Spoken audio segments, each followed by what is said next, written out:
एक दिन मैं जिंदगी से तंग आके घर से बाहर निकला। मुझे वॉशरूम बहुत जोर का आया, लेकिन कोई जगह नहीं मिली जिस्म का बोझ हल्का करने के लिए। मैंने हर जगह ढूंढा, लेकिन कोई नामो निशान नहीं था। जब लोगों से पूछा कि आसपास कोई वॉशरूम है, तो वो हंस के ये कह के चले गए, बहुत जोरदार आया है। कहीं ये कह के भाग गए, उधर काम क्या है, किस लिए जाना है?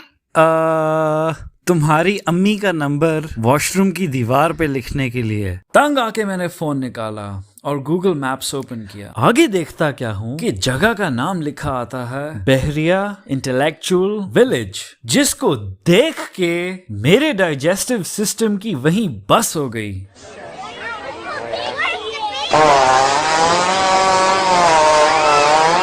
और उसने गंद से भरी बगावत कर दी। मेरा मतलब किस बंदे का ये आइडिया था इस जगह को इंटेलेक्चुअल विलेज का नाम देना? क्या ये जगह सिर्फ और सिर्फ इंटेलेक्चुअल्स के लिए है? और कौन तयन करेगा कि कौन इंटेलेक्चुअल है और कौन नहीं? क्या इरफान सिद्दीकी और अताउल हक कासमी और हामिद मीर इंटेलेक्चुअल्स हैं?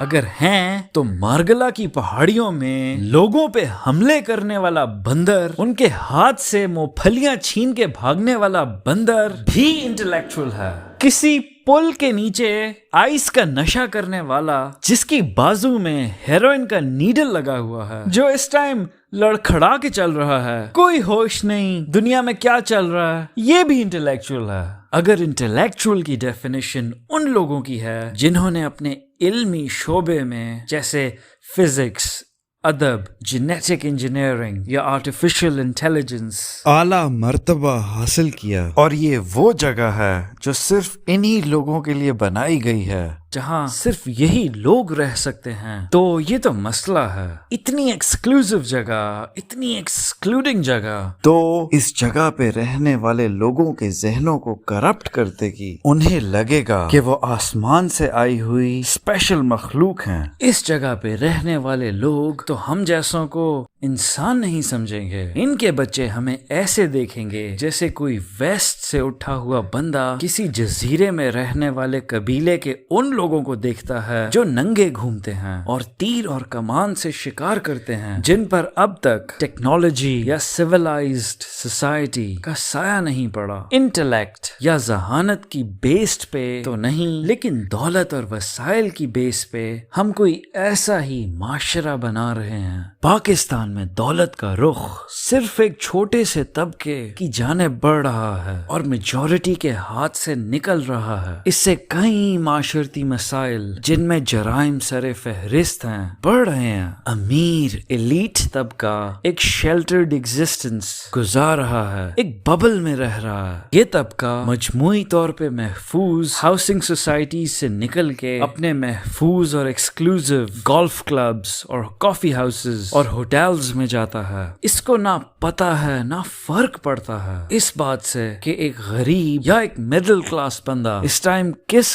कर्ब से गुजर रहा है। महंगाई और बेरोजगारी ने कितना बुरा हाल कर दिया है उनका। और अगर आगे चल के ये प्रॉब्लम्स फिक्स नहीं होते, अगर ये सिस्टम जिसमें लापरवाह एलीट एक अलग जजीरे में रह रही है और बाकी अवाम अलग, तो ये मुल्क मजीद अनसेफ होता चला जाएगा। क्राइम और लूट मार बढ़ जाएगी, इंस्टेबिलिटी बढ़ जाएगी, जिससे जाहिर है फर्क पड़ेगा इन्वेस्टमेंट पे। कोई बाहर से इस मुल्क में पैसा लाना और लगाना नहीं चाहेगा, जिससे लोगों को नौकरियां कम मिलेंगी और माशी हालात मजीद बिगड़ेंगे। एलीट्स को हर जगह गार्ड्स लेके घूमना पड़ेगा। वो स्पेसेस जिनमें वो फ्रीली बगैर किसी खौफ व खतर के फिर सकेंगे, वो श्रिंक होती चली जाएंगी। उनकी सेंस ऑफ सेफ्टी और जहनी सुकून पे भी फर्क पड़ेगा। माशरे का सोशल फैब्रिक बिखर जाएगा। मगर आते हैं इंटेलेक्चुअल विलेज पे। किस गूफ ने ये नाम सोचा होगा? क्या बहरिया टाउन के किसी मुलाजिम ने इस नीयत से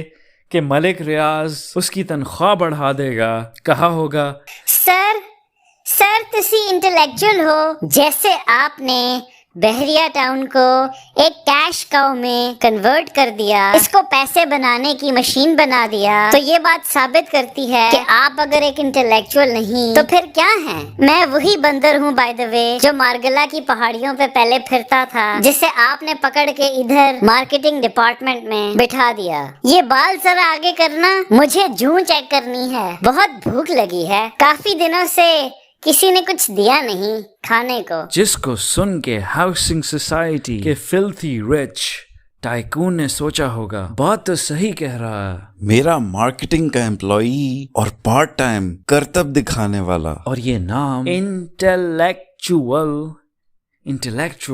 कितना कूल है, कभी नहीं सुना पहले। चलो क्यों ना हाउसिंग सोसाइटी के एक हिस्से को इसका नाम दे दूं।